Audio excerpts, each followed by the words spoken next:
empezamos a recorrer el temario de arquitecturas tecnológicas, destacando algunas características evolutivas, ¿sí? Entender por qué hoy la tecnología está en el estado en el que está.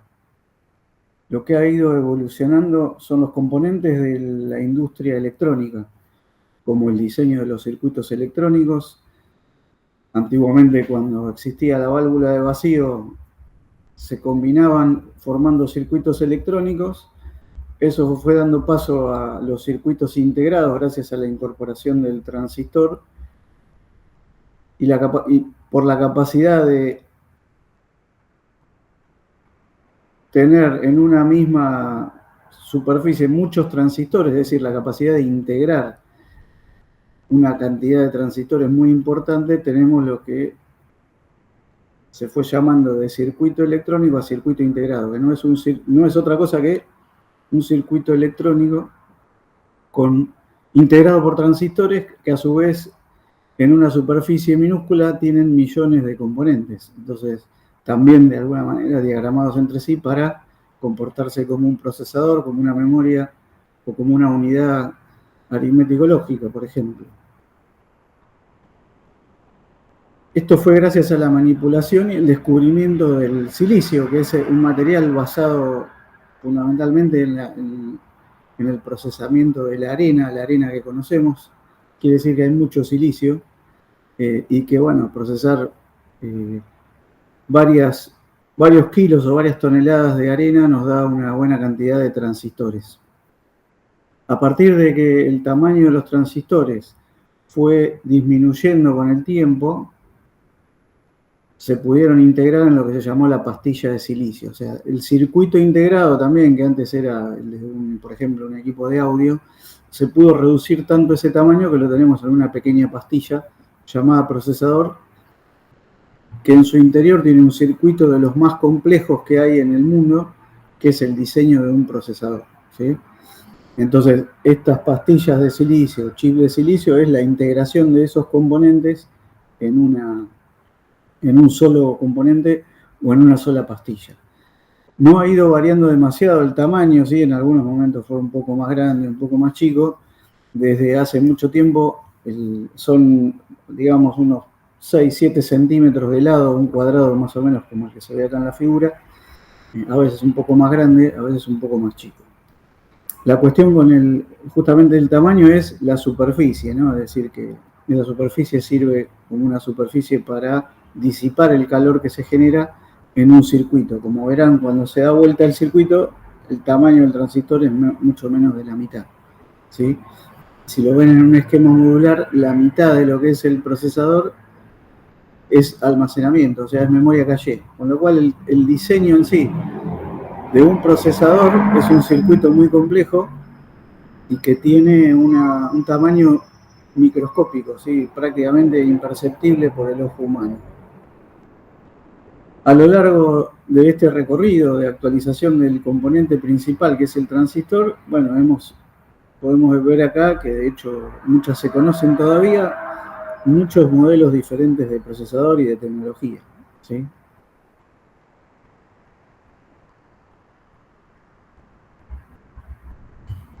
En cuanto a la estructura de una computadora, de estas que vemos acá, como por ejemplo la primera computadora personal, ¿no?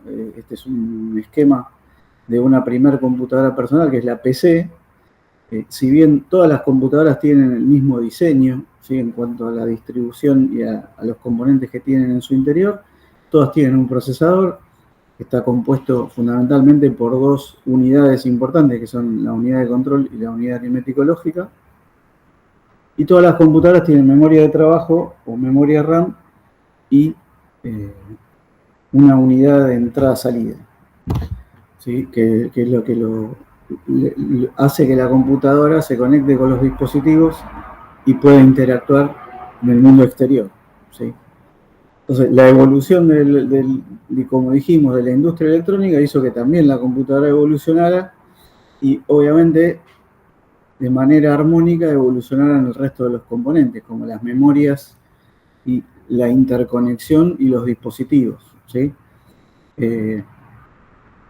Entonces, en términos de estructura destacamos el procesador con sus dos componentes principales, la unidad de control, la unidad aritmético lógica, al que, digamos, se alimenta el procesador de todo lo que está en la memoria principal, es decir, los programas que se ejecutan están cargados en la memoria principal. Y hay un bus de interconexión, un bus de comunicaciones,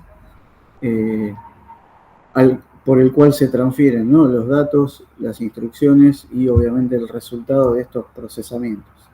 Ese bus, bueno, particularmente después veremos esas características, nos interconecta con el mundo exterior y los dispositivos, ¿sí? Los que son de entrada, particularmente como el teclado, ¿sí?, o el mouse, y los que son de salida, particularmente como una impresora, por ejemplo.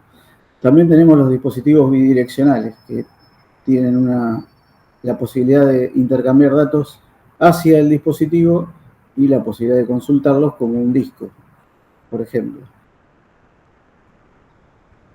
Ese diseño donde tenemos esos componentes, el procesador, la memoria y la entrada-salida, y después agregamos el almacenamiento externo, que sería el disco para lo que nosotros conocemos, compone lo que se llama la máquina de von Neumann, ¿sí? Von Neumann fue uno de los, digamos, por decirlo así, uno de los padres de la informática, ¿sí? Después tenemos a otra persona que fue Alan Turing, que fue más que nada el padre de la computación moderna, ¿sí? Pero, sin embargo, a von Neumann le debemos algunos conceptos que se aplicaron desde el inicio. Con lo cual, la máquina de von Neumann, inicialmente pensada, digamos, cuando la pensó von Neumann, y ahora vamos a ver otras cosas que también aportó von Neumann, imprescindibles para la computación, sentaron las bases de la computación. Después vino Alan Turing y obviamente los componentes están, pero el diseño de la computadora es otro, ¿no? Es decir, está el procesador, está la memoria, pero a partir de Alan Turing el diseño de la computadora es el de la computadora moderna. Antiguamente con von Neumann la computación tenía otras características. También a von Neumann se le ocurrió que los programas que se ejecutan tienen que estar almacenados en la memoria. Si bien esto parece trivial para nosotros hoy en día y lo damos por descontado, bueno, en un momento hubo que pensar cómo se ejecutarían los programas que se iban a resolver en el procesador. Entonces se cargan primero las instrucciones del programa y los datos en la memoria de trabajo, en la memoria RAM, y a partir de allí se ejecuta. Después, algo más que se le ocurrió a von Neumann es que a medida que iban avanzando los dispositivos y aumentaba su velocidad y su capacidad, ya podíamos empezar a tener múltiples programas cargados en memoria, y entonces había que pensar en la posibilidad de que los programas se ejecuten un pedacito, se guarden, ejecute otro programa, otro pedacito, y así se vaya compartiendo el tiempo de procesador. Eso significa que en algún momento hay que romper la secuencia de ejecución de un programa, y si llega, supongamos, a la instrucción número 999, ahí yo tengo que interrumpir la ejecución, desalojar el programa, guardar todo eso y cargar el siguiente. A eso se lo llama cambio de contexto. Esa ruptura de secuencia y el cambio de contexto es lo que permiten que los programas puedan tener esta continuidad y que yo pueda ejecutar muchas cosas prácticamente, como se dice, al mismo tiempo. Si bien hay cosas que no ocurren en simultáneo y otras que sí. Este es un esquema donde podemos ver diferentes arquitecturas, ¿sí? Además de la de von Neumann, hubo otras que también intentaron, y que se parecen, digamos, porque no es que una dijo que no existía el procesador y había otro componente en su lugar, sino que era la distribución de los componentes y la interconexión, ¿sí? Finalmente tenemos la arquitectura ARM, que es la arquitectura moderna de hoy de los dispositivos como un celular o una tablet. Hay servidores también con arquitectura ARM, pero lo que sí tenemos es la posibilidad de que, bueno, en una de estas arquitecturas el diseño sea muy parecido a este, ¿sí? Más conceptualmente hablando, como una red que interconecta a todos los dispositivos. Si bien acá existe el mismo concepto, digamos, estructuralmente es un poco diferente cómo se interconectan los componentes entre sí. Pero son los mismos componentes, ¿sí? Hay otras arquitecturas que se llaman embebidas, que son arquitecturas pequeñas, donde, bueno, está prácticamente todo en términos no reducidos en cuanto al tamaño y al circuito que la contiene, pero no deja de ser una mini computadora. Por ejemplo, lo que se ve acá en la figura de abajo, que es un Raspberry, que es una mini computadora, pero tiene la posibilidad de intercambiar a través de estos pines que se ven acá en la parte superior, de intercambiar señales con dispositivos que pueden enviar una señal o recibir una señal. O sea, dispositivos de entrada-salida particulares, como por ejemplo un sensor de temperatura, un sensor de movimiento, y en función de ese sensor de movimiento tener una reacción, ¿sí? Por ejemplo, accionar una llave o encender o apagar la luz, por ejemplo, llegado el caso. A través de Arduino se puede hacer, lo que pasa es que Arduino es una arquitectura embebida un poco más reducida que un Raspberry, y se lo llama microarquitectura también, no solo por su tamaño, sino por los componentes reducidos. La diferencia es que Arduino no tiene procesador.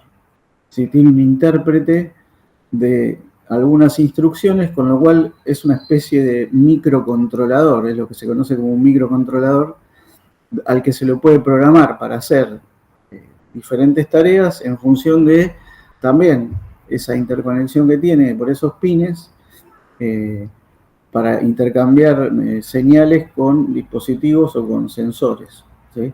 Entonces, estas arquitecturas embebidas, bueno, son ejemplos de hoy en día de qué es lo que se puede realizar a través de una microarquitectura de este estilo. La ley de Moore fue algo que se denunció allá por los 70, con anterioridad a la creación del microprocesador. Si bien ya conceptualmente existían muchas pastillas de silicio con componentes embebidos, que eran muchos procesadores, no se lo conocía como microprocesador todavía, o por lo menos no era tan popular. Pero en ese momento se vio que ya la cantidad de componentes, y a medida que fueron pasando los 70, y anteriormente también, se veía que justamente manipulando el silicio se podía lograr que ese componente se redujera en tamaño prácticamente cada año a la mitad. O dicho de otra manera, en una misma pastilla de silicio, digámoslo así, cada aproximadamente 2 años, 18 meses o 2 años, se podía duplicar la cantidad de componentes. Como se verá ahí, en función de la función que fue estudiando la línea punteada, lo que sería la ley de Moore propiamente dicha, es decir, cumpliendo a rajatabla esa proyección de duplicar los componentes cada 2 años, o cada 18 meses, a veces se estuvo un poco por arriba, a veces estuvo por abajo. Hoy quizás esté por abajo, pero no deja de crecer la cantidad de componentes que tiene un procesador, ¿sí? Hay otras implicancias con eso que tiene que ver con el consumo energético y con otras cuestiones. Pero no deja de... Algunos analistas consideran que ya no se cumple la ley de Moore, pero no creo que, en función de lo que se puede pensar, no creo que esté totalmente obsoleta, al menos no todavía. Lo que sí se sigue cumpliendo es que el microprocesador hoy ya por debajo de los 10 nanómetros, hay compañías que tienen transistores de 7 nanómetros, de 5 nanómetros, ahí dicen que están experimentando con 3 nanómetros y con 1 nanómetro también. Estaríamos llegando ya casi a su límite físico de manipulación del silicio, ¿sí? Todavía no, pero por debajo de los 10 nanómetros hay algunas leyes de la física y de la energía que no estarían, o sea, que sería cada vez más difícil que se puedan cumplir. ¿Sí? Por ejemplo, pues ya estamos hablando a nivel molecular, ¿no? Es decir, por debajo de los 10 nanómetros ya estamos hablando del tamaño de electrones A veces hay electrones, a veces no. Entonces tener energía ahí para que un circuito funcione, se hace cada vez más complejo. No quiere decir que no se pueda todavía, no está dicha la última palabra, sino que se sigue investigando y de hecho AMD tiene ya procesadores con transistores de 7 nanómetros construidos con esos transistores. Hay memorias también con transistores de menores a 10 nanómetros. Entonces, eso hace que también el costo se reduzca porque el componente es más chiquito y también se pueden simplificar los diseños porque tengo más componentes, puedo complejizar el diseño de un circuito o hacerle hacer más cosas respecto de un modelo anterior, con lo cual por eso cada 2 años aparecen generaciones nuevas de procesadores con nuevas características y vieron que los dispositivos se van simplificando porque toda esa funcionalidad y gracias a que se achica el transistor se puede reducir el tamaño. ¿Cómo es posible que esto se siga cumpliendo a veces por arriba, a veces por abajo? Me refiero a la ley de Moore. Bueno, porque hay una metodología que se llama PAO que habla de, tener un proceso para justamente hacer cumplir la ley de Moore. Con lo cual, el objetivo de esa metodología PAO es hacerla cumplir. Cada 2 años reducir el tamaño, reducir el consumo, mantener el precio, ¿sí? Y ver cómo se pueden distribuir los componentes para que se siga cumpliendo. El otro componente, el de plataforma, tenemos el de arquitectura. A partir de ese nuevo diseño que ya se tiene de un componente más pequeño, empezar a fabricar el nuevo diseño de todo lo que tiene que ver con el diseño de la CPU. Y ver qué nuevas características se les puede agregar. También tener en cuenta el conjunto de instrucciones que puede recibir. Y después optimización, ¿no? Es decir, una vez que tenemos el nuevo diseño, estamos seguros de que lo podemos lograr, empezamos a ver cómo estos nuevos dispositivos trabajan todos juntos entre sí, porque no se trata solamente de reducir el tamaño y volver a conectarlo, sino que hay otras implicancias en cuanto a consumo, disipación de la energía, el calor que se genera, es una cuestión importante, sobre todo porque tengo más componentes en el mismo lugar, donde antes había básicamente 1 millón, ahora tenemos casi el doble. Entonces, quizá el consumo se puede mantener en el mejor de los casos, pero el calor que se va a generar es mayor, con lo cual eso puede generar otro tipo de complicaciones al diseñar.